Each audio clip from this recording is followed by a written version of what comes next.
An instantly recognisable logo was the symbol of the new British Rail, devoid of the paraphernalia of the Victorian Steam Railway, which celebrated the end of the swinging 60s and looked forward to the new decade of the 1970s. 15 years earlier, the British Transport Commission had announced its 15-year modernisation plan, so it was now complete, and it was time to review its achievements. The railway of 1970 was very different to that of 1955. For a start, it was a different colour. Everything that moved was blue, sometimes with a dash of white or grey, and modern graphics proclaimed this was an integrated railway, so first impressions pointed to success. The corporate era had arrived, and this was one of its finest expressions. If recognition of a logo is success, British Rail was a success. There were new trains, new stations, new services, new uniforms, and new projects upon which to embark. But the latter were going to need new funding.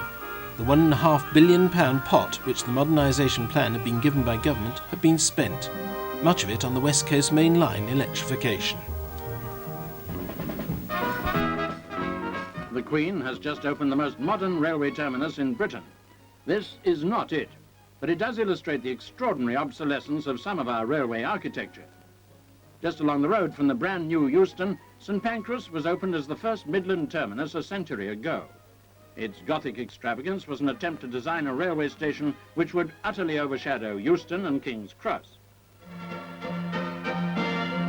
At last, Euston gets its revenge.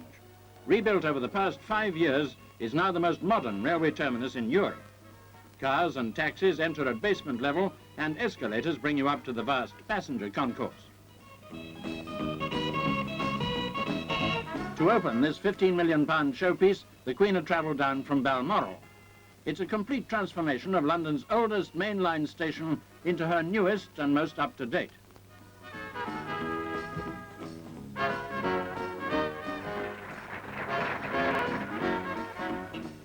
It's also the focal point in the electrification of main routes between London, the West Midlands and the North West. The whole atmosphere is more like an airport than a railway station, a definitely jet-set quality everywhere.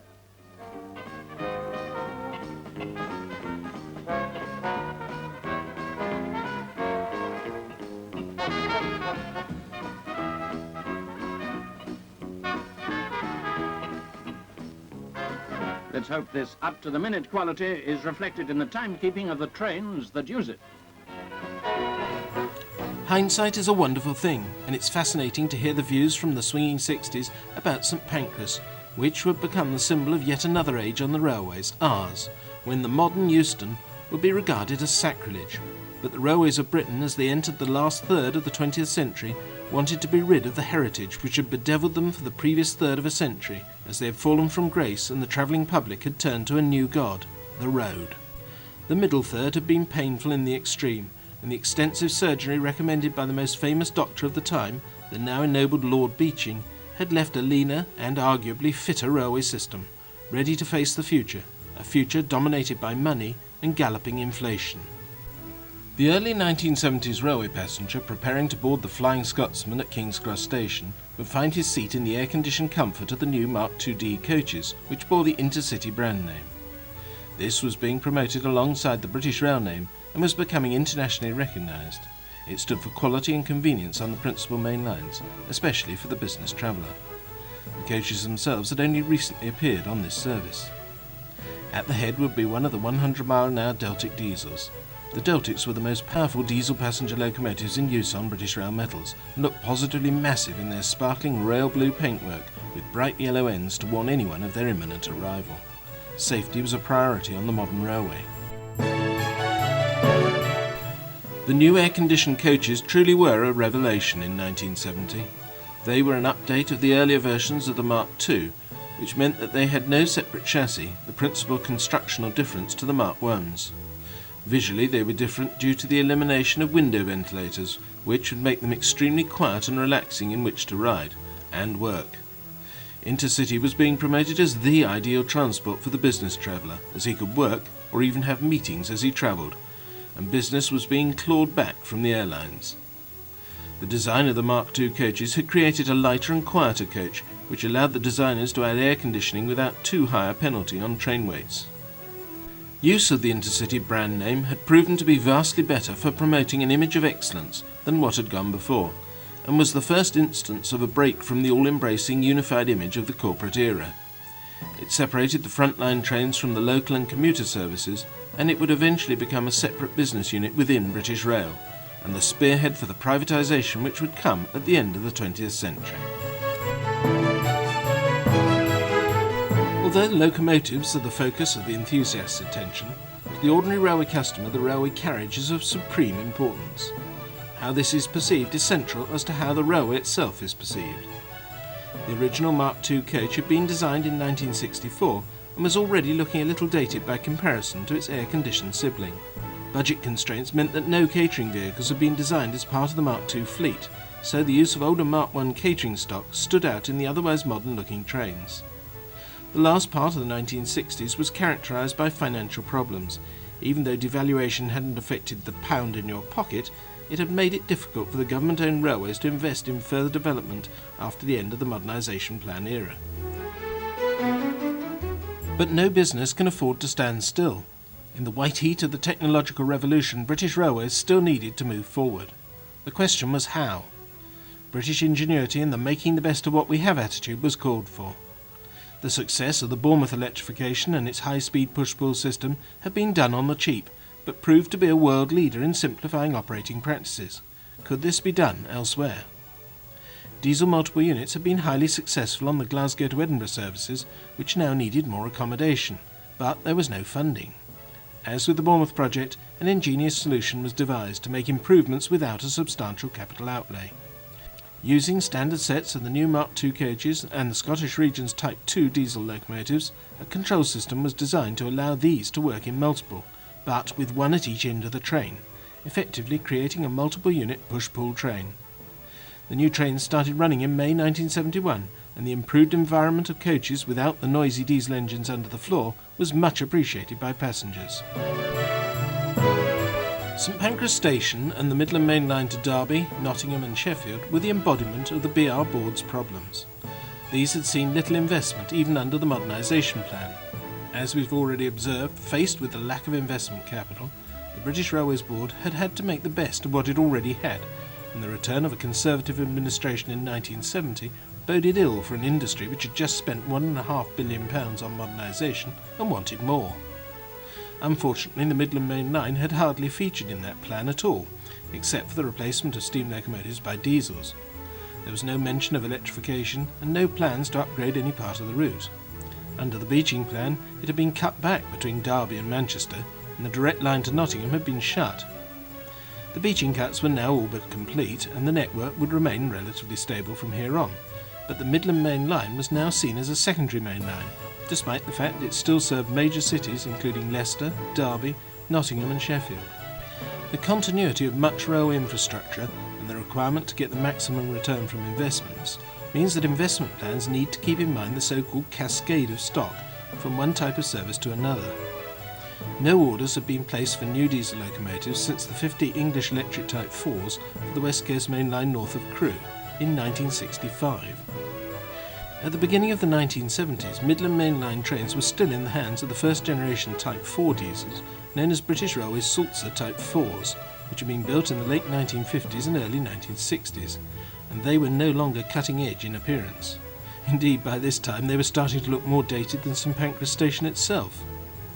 There was no prospect of a cascade of locomotives other than the English electric Type 4 Cocos, but only after the completion of the West Coast electrification north of Crewe, although some of the brush Type 4s would appear on the line at times. Mention of three different types of locomotives as Type 4 shows how confused and clumsy the identification of the new locomotive types was. British Rail decided that this was a problem and embarked on a renumbering scheme together with a new classification system known as TOPS. This was a computerized system introduced on the Southern Pacific Railroad in the USA, an acronym which stood for Total Operations Processing System. The system was introduced for bookkeeping purposes in 1968, and all locomotives were reclassified with a numerical designation. Initially, these weren't shown on the locomotives themselves, although following the demise of steam, diesels had the D prefix removed. From 1973, an improved TOPS system was introduced, and the TOPS numbers started to appear on locomotives themselves and all rolling stock. The standard Type 4 from Brush became Class 47, whilst the earlier BR-built heavyweight machines so familiar on the Midland Main Line were divided into three separate classes, 44, 45 and 46. The English electric Type 4s became Class 40 for the early heavyweight ones and Class 50 for the later ones for use on the northern part of the West Coast Main Line. There was little difference to be seen between the classes 44 to 46 other than in the form of head code box on which the train identification number was shown. Computerization would ultimately make these redundant. These locomotives had their origins, and class nickname of peaks, in the last order of the pilot scheme, which produced 10 2,300 horsepower locomotives built at Derby and bearing the names of mountains in the Peak District of England, which was appropriate as they were the heaviest diesels to run on BR. Their story is a little complicated, but hopefully worth explaining. The pilot scheme ones became Class 44 and were followed by a production order for 183 machines. These would become classes 45 and 46 and differed only in the electrical equipment fitted, 127 class 45s having Crompton Parkinson ones and 56 class 46s brush ones. They were built at Crewe and Derby. Their engines were Sulzer 2,500 horsepower ones. An uprated version would be fitted to the class 47s, themselves an updated version of the 46s, and the first 20 of these actually replaced the last 20 class 46s.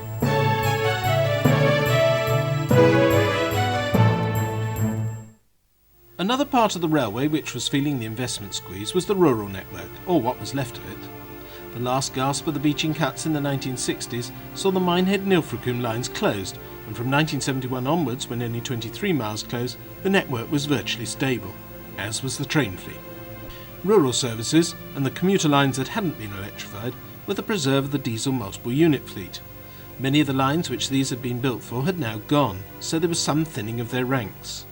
The early pre-modernisation plan units were deemed non-standard and withdrawn.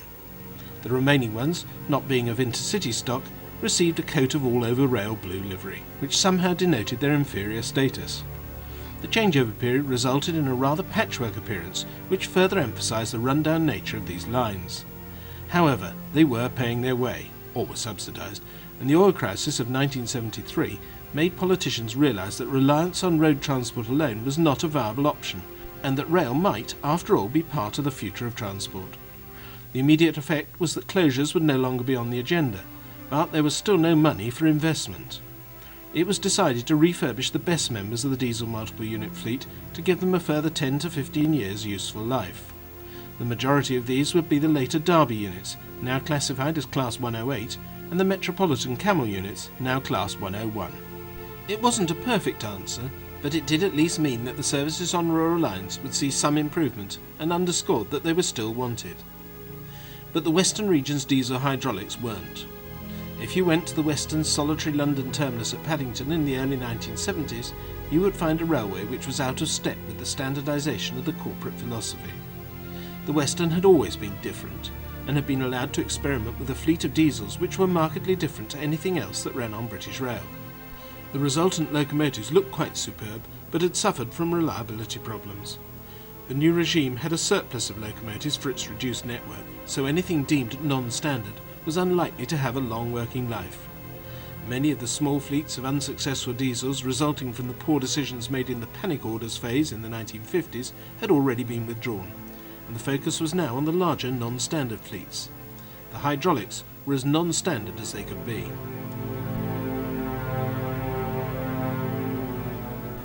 To the passenger, the trains looked to be part of the corporate era, although there weren't any of the nice new Mark II coaches here. That was because the warships, even when doubled up, and the Westerns couldn't pull them. This wasn't due to a lack of power, but because they didn't have compatible heating systems for the Mark II stock, all of which, except the very first batches, had electric train heating and air brakes. The hydraulics had steam heating boilers and vacuum brakes. The very last built warship had nearly got electric train heating equipment before it was completed, and some parts were ordered, but it was released to traffic in the same form as its sisters. The first hydraulics to go were the very first, 5 pilot scheme machines built by North British and completely different to those which followed. They went in December 1967, even before steam had been completely eliminated on British Rail. But they were obvious candidates for early withdrawal. What weren't were the first 3 of the Swindon type, D800 to 802. These had been added to the pilot scheme orders and were the basis for all the subsequent Type 4 hydraulics. They went in 1968. In that same year, the West of England expresses were to be speeded up. Rather than use the westerns, the warships were rostered in pairs. This gave a nominal 4,000 horsepower for the trains, but had no effect on the speed, as both types of hydraulics were only permitted to run up to 90 miles an hour. The reason for the use of two warships was that they weren't really suitable for freight work, whilst the westerns could be so used. The summers of 1968 to 1971 marked the final fling for the Western Region hydraulics en masse. Railway enthusiasts, deprived of steam on the main lines, flocked to the South Devon resorts for their summer holidays, as the unusual hydraulics gave some of them a substitute interest, which was different to the overall corporate conformity seen elsewhere on the British Rail network. The warships took centre stage, and their imminent demise gave them something of a celebrity status. By this time, those loco-spotters of the 1950s were adults and were starting to flex their muscles and take an interest in the preservation of parts of their railway heritage. A holiday in South Devon could be combined with volunteering on the Dark Valley Railway, which had been purchased from British Rail and was now about to start its new career as a tourist destination. The new interest in diesels would also lead to a realisation that they too were part of the railway heritage, and two of the warships would be saved from the scrapman when they were finally retired, which took place in 1972. The last built members of the class had only lasted barely 10 years in service, having almost as short a working life as some of the standard steam locomotives. Their demise wouldn't simply affect the Western Region. They were the standard power on the former Southern Region West of England line from Waterloo, and one is seen passing the site of Nine Elms Loco Shed right at the end of their tenure. The question was, what would replace them?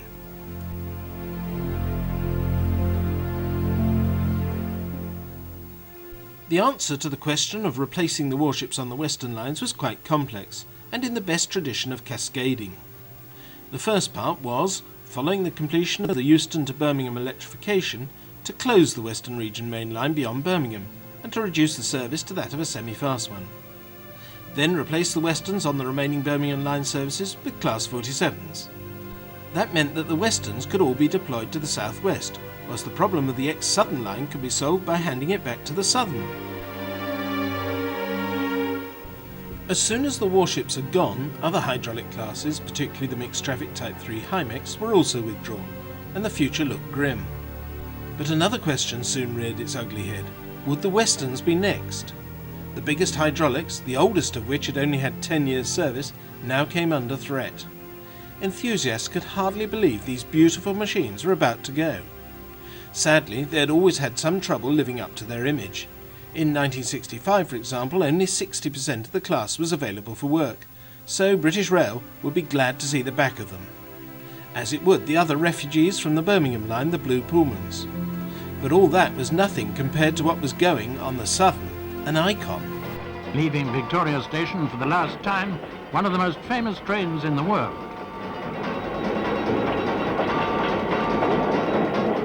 The Brighton Bells carriages haven't been replaced since 1933, when the then Southern Railway electrified the Brighton line. It was a nostalgic affair to see the old lady go, a sad parting for many famous people.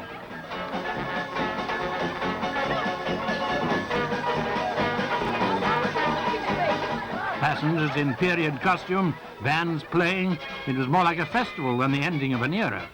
This is about the last time you'll see people dancing on a station platform.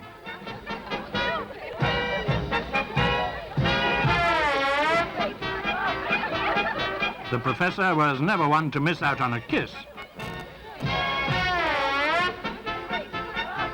Now the guard gives the signal to pull away for the last time.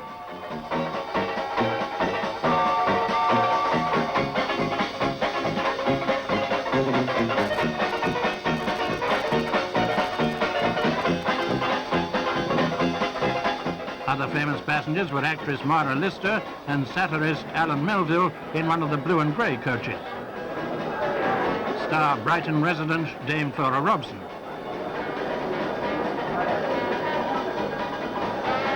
Jimmy Edwards, a regular user, reminisces about the Brighton Bell.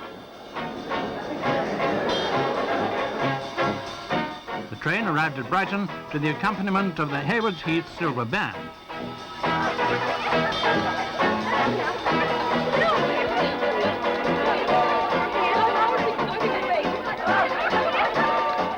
line started life in 1908 as the Southern Belle, but it's now uneconomic to run. She's been replaced by a more up-to-date service.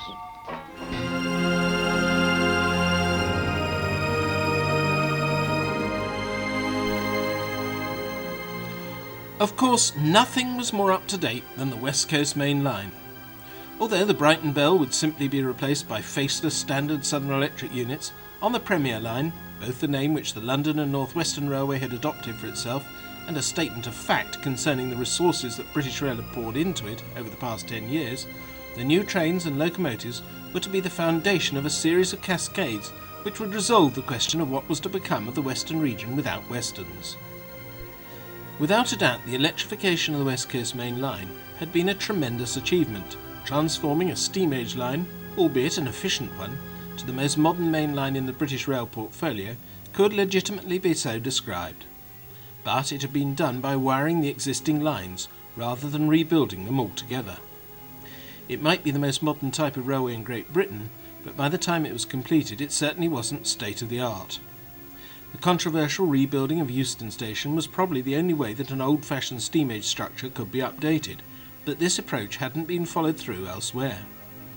The West Coast Main Line had been built up piecemeal through the Victorian age when average speeds of 50 miles an hour were considered advanced. The new West Coast Main Line still had a maximum speed limit of 100 miles an hour. Somewhat to the horror of a railway system whose largest terminal station was called Waterloo, the mantle of the most advanced railway system had been usurped by the Japanese and the French.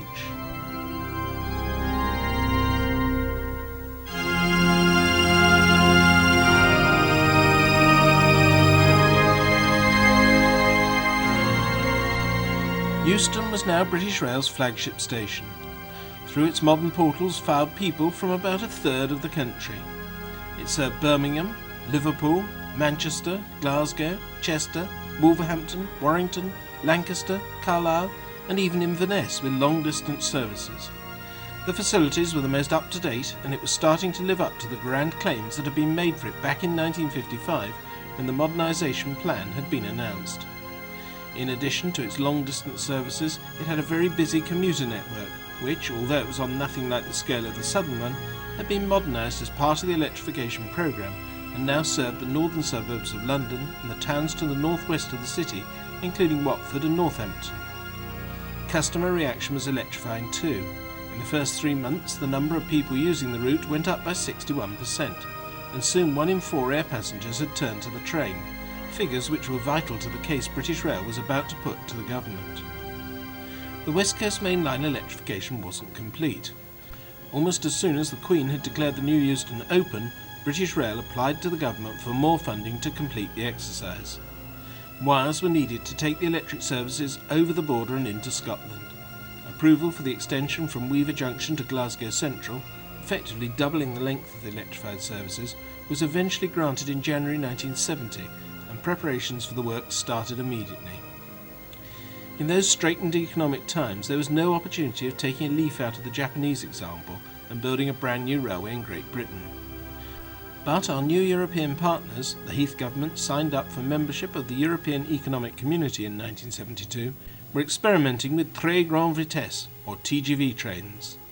At this time it was translated to very high speed trains, and the French government was to authorise the construction of brand new railways through the French countryside by the middle of the 1970s. Many experimental trains had been built in France, and the world speed record for rail traction had been French since the 1950s. So the question was, would the new part of the West Coast electrification bring a high-speed line to Great Britain? Sadly not. 100 would remain the goal, so the replacement of the Class 50s north of Crewe wouldn't bring any decrease in journey times. The 50s were already paired up like the warships to speed up the Anglo-Scottish trains, and the electrification would simply make the service far more efficient. But the 50s would be released, to go south to the Western region to replace the Westerns. The continuing plan for the railways of Great Britain was driven by electrification.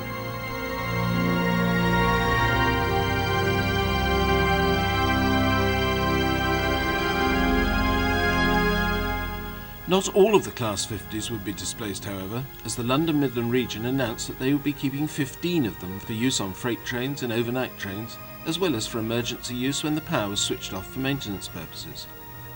There were 50/50s. This meant that there were only 35 available to go to the rescue of the Western region, and none for the Midland Main Line.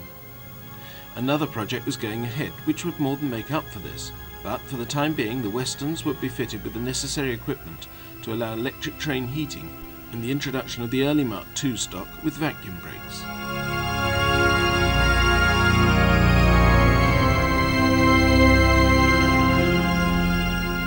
Cold economic facts dictated the progress of the electrification. Experience from the electrification of the southern part of the West Coast Main Line had shown that lighter overhead equipment could be used, and this was to be employed on the final stretch. Traffic was of far lower density here, so signalling didn't need to be quite so closely spaced. The work could go on without completely shutting the line down. But one effect of the economic downturn would ultimately prove to be a benefit to the railways.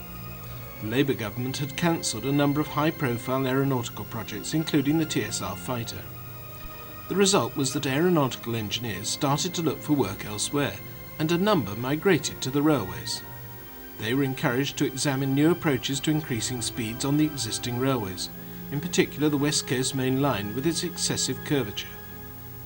There was no possibility of new railways, so this was the only way forward for British Rail. Press reports indicated that a new project was being formulated to produce a train which could tilt when passing around curves, and thus by reducing the sideways forces felt by passengers, speeds could be increased substantially. The train was dubbed the Advanced Passenger Train, and it was confidently forecast that the first such trains would be in service on the West Coast Main Line by 1976. There would be a high-speed railway to compete with the French after all. This whole change in attitude was directly attributable to the success of the West Coast electrification. Whereas the post-Beeching British Rail in 1965 had issued a policy document which stated that it expected mainline passenger traffic to ebb away, the new line mirrored the Sparks effect that was so familiar to the southern region. The early promise was continued, so that passenger numbers had soon doubled from pre-electrification days, and the Birmingham service, inaugurated with an hourly frequency, was also doubled to a half-hourly one. Both government and British Rail management did a volte-face. High speed was what it was all about. As electrification work progressed along the northern part of the West Coast Main Line through the scenic Lune Gorge, drivers on the new M6 motorway could observe a form of transport where there was a substantially higher speed allowed than the 70 miles an hour on restricted roads. The promise of higher speeds than 100 was, as the wiring commenced, just that, a promise. Current technology only allowed electric locomotives to pick up power from the overhead wires at speeds of up to 100 miles an hour. Above that, it was thought that aerodynamic forces would cause the pantograph's contact with the bare copper wire to fluctuate, leading to problems both of pickup and of maintenance. This would be a bar to increasing speed, so a project was initiated to develop a new form of pantograph which would overcome these problems. Naturally, this would have a direct bearing on the production of the new advanced passenger trains.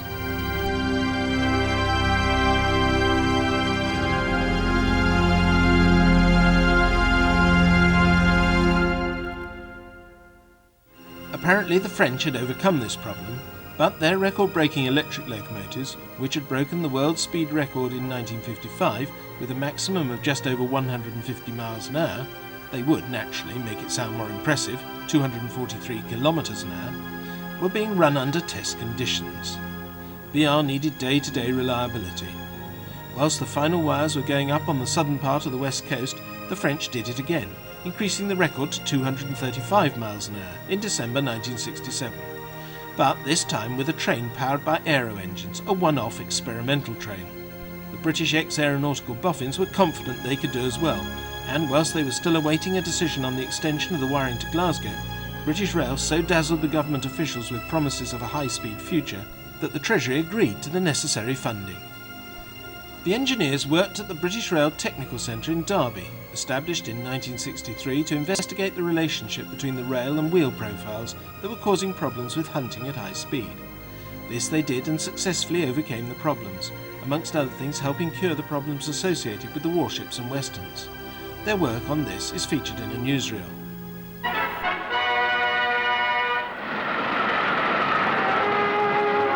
Derby, centre of British Rail research. Here in this £4 million technical centre, British Rail concentrates all its design, research and development work. A new extension has just been opened by the Minister of Transport, and we had a look at some of the work going on. This is a test rig to study hunting, the swaying that affects rolling stock at certain speeds. At Derby, they design out this hunting effect to ensure smooth running. In this case, they're working on a rail wagon for high-speed liner trains.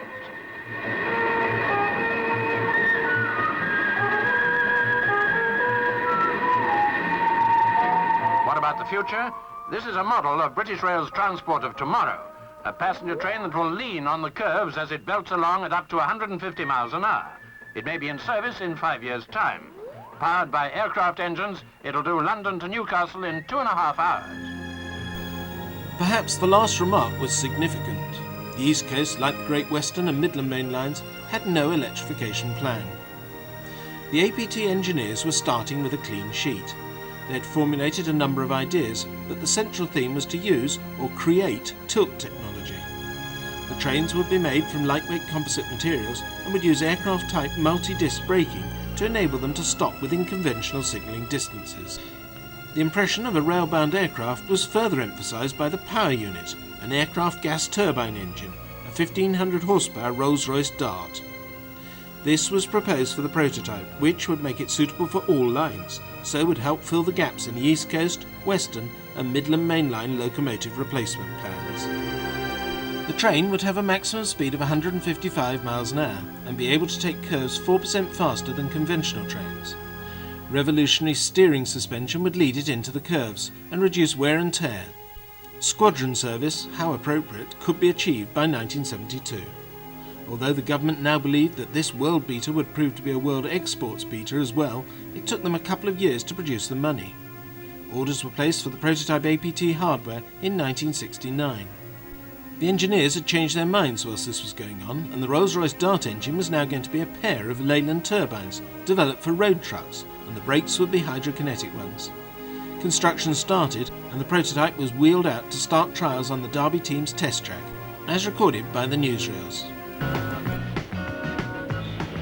Beginning a series of slow-speed runs at Derby, British Rail's advanced passenger train is intended for speeds of more than 150 miles an hour. The team of research engineers who designed the train are there to check on the behaviour of their latest creation.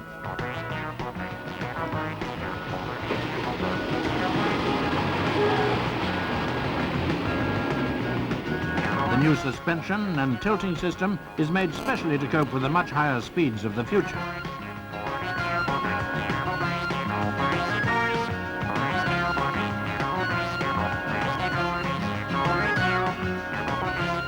Drivers and stokers of the old steam days would certainly scratch their heads if they were told to work with this modern control panel.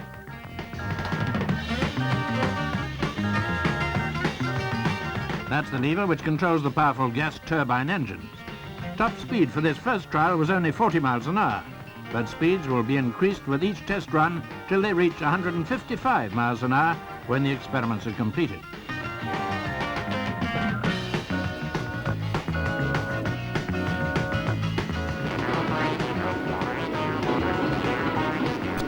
British Rail have plans already for a high-speed train to take over an Intercity route towards the end of the year.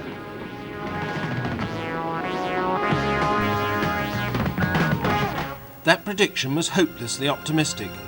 The APT prototype first ran on the 25th of July 1971. It was so revolutionary that the testing program was prolonged and secret. The main problem was the Leyland turbine. It failed to live up to expectations and proved very heavy on fuel. So when the oil crisis hit in 1973, the BR priorities changed. Approval was given to build 8 pre-production prototypes, but they would each have 2 power cars in the centre of the train, powered from the overhead wire. The APT had become a West Coast electric train. The order was placed for just 4 trains, shortly reduced to 3. That effectively killed any opportunity of running a scheduled service rather than just a test program. The rest of the story is history, but the APT never took off. Meanwhile, back in the real railway world, the West Coast extension was getting close to completion. A batch of 35 new locomotives was ordered, and construction was being undertaken at Crewe. They were the exact opposite of the APT, a simple update of the Class 86s, which had proven so successful on the southern part of the electric system. They were the first locomotives to bear a TOPS number and classification from new as Class 87. Sometimes they were referred to as AL7s, but this was never official. The locomotives were built between 1973 and 1974, and all were ready for the introduction of the full service that year. Their distinguishing features were clean cab ends with just 2 windscreens and no headbox. Display of head codes was abolished at the beginning of 1976 for the remainder of the locomotive fleet. Although an update of the 86s, the 87s were a lot more powerful, with 5,000 horsepower against the early machine's 3,600. 3 of the latter were fitted with 5,000 horsepower engines as testbeds for the 87s, but it was mainly to try out new electrical equipment rather than the traction motors. An additional Class 87 was ordered to act as a testbed in its turn for an improved power control system known as thyristor control, which would become the future standard. Number 87001 was completed in June 1973 and was tested on the main lines later that month.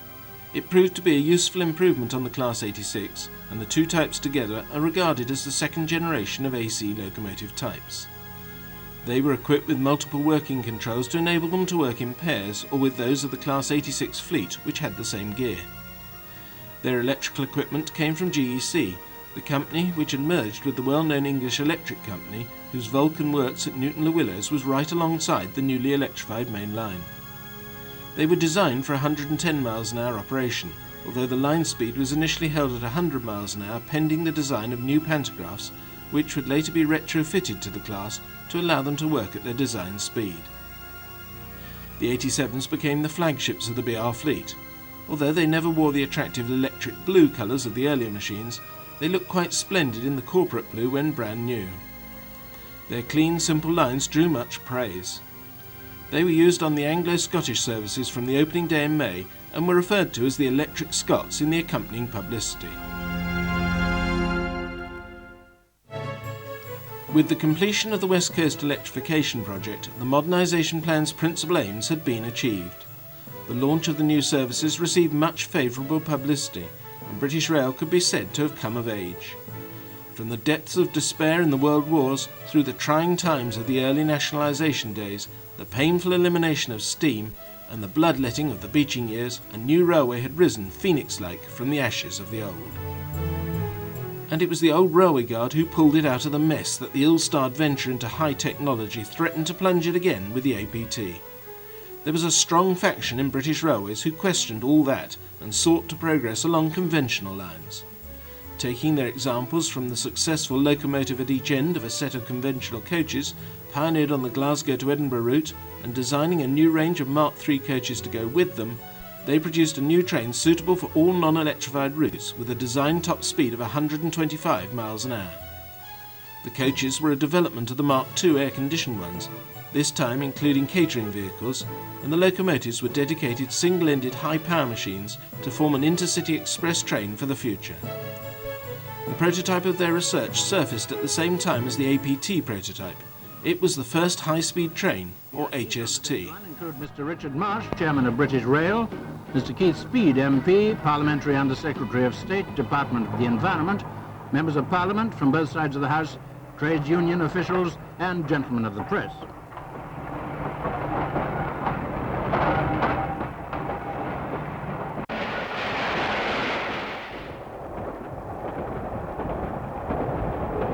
Although today it's restricted to a speed of 100 miles an hour and only short spurts at 125, the new train's capable of speeds up to 150 miles an hour.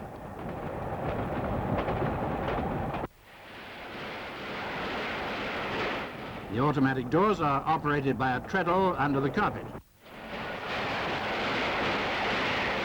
The buffet car will serve breakfast, light cooked meals, cold snacks, and of course drinks. The kitchen cars will even be fitted with microwave ovens for ultra-rapid service. But before final specifications are settled, British Rail will invite you, the passengers, to say what you think of the seating, lighting, air conditioning, and general comfort. And their answer was, we love it. The HST was everything the APT wasn't. and squadron service as the legendary Intercity 125 commenced on the Great Western Main Line in 1976. In this 20th century of speed, British Rail has produced the Intercity 125, a new generation of high-speed trains capable of 125 miles an hour. Veteran driver Fred Moss takes her out on the inaugural run to Cardiff. The down train meets the up train. Simultaneously, another 125 leaves London for Bristol.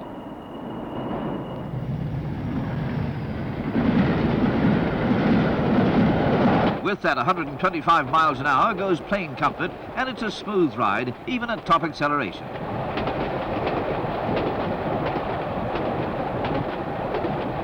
The 125 isn't intended to be a Concorde on rails, but its time cutting is an important part of the service. 23 minutes off the 145 miles between London and Cardiff, 1/5 better than the old-timers of a week ago. To a businessman, it's time that could mean money.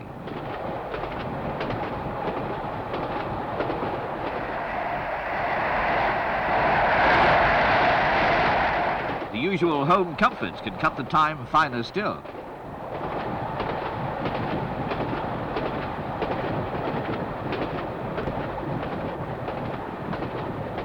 Travel is comfortably serene, described by the first passengers as a smooth glide without vibrations. The 125 carries 2 drivers, and both are enthusiastic about the train's performance. The panel is streamlined and easy to check quickly. So far, service is limited, but British Rail has its eye on other long-range routes. London to the Scottish terminals, for instance, a long, tiring journey by car that businessmen may prefer to cover in comfort by high-speed rail.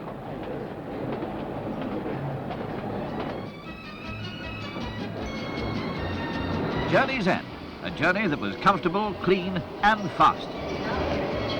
And not a second wasted. The shape of things to come, these speedy trains provide the world's fastest regular diesel service. Not only Britain... For once, it wasn't hyperbole, and a newly confident British Rail was proud to celebrate the 125th anniversary of one of its greatest stations. What a contrast to the views expressed just 10 years earlier. And it could even let steam return. From the time when rustling crinolines swept the broad platforms until the present day, Paddington has given non-stop service. The magnificent roof arches, influenced by the design of the Crystal Palace, have remained virtually unchanged. It's a tribute to engineer Brunel that his overall design of the station has fitted so well into today's requirements. Handling many thousands of commuters daily, Paddington is still the major rail outlet to the west. To mark the occasion, one of the most famous steam locomotives of the 20s, King George V, comes out of retirement. This wonderful old giant was the first of 30 to be built in 1927 to haul the heavy Great Western expresses. Today, in carriages of the 1950s, it will carry enthusiasts on a nostalgia run to Didcot. A gift from the Baltimore and Ohio Railroad, the American Type Bell. It's 14 years since Paddington has seen a steam locomotive in action. For most of its life, of course, Paddington has known only the massive dignity of steam. But 1965 saw the end to all that. Although diesel is now king, the old King George V has his day.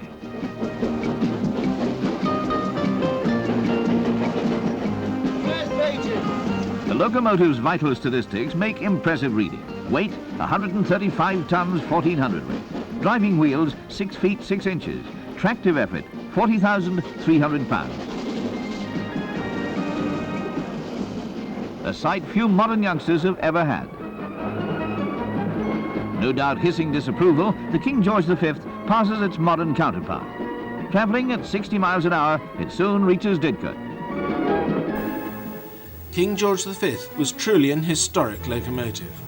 When steam was eliminated by British Rail in 1968, no one expected it ever to return to the main lines.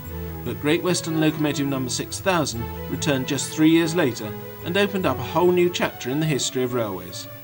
The public loved it, and now they love the railways again.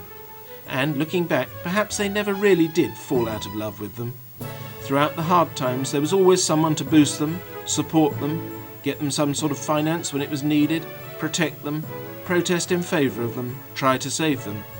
And always the railway workers with their jobs on the line pulled them through, so that, however many times they fell, they would rise again, and they allowed British Rail to declare in 1981, "This is the age of the train."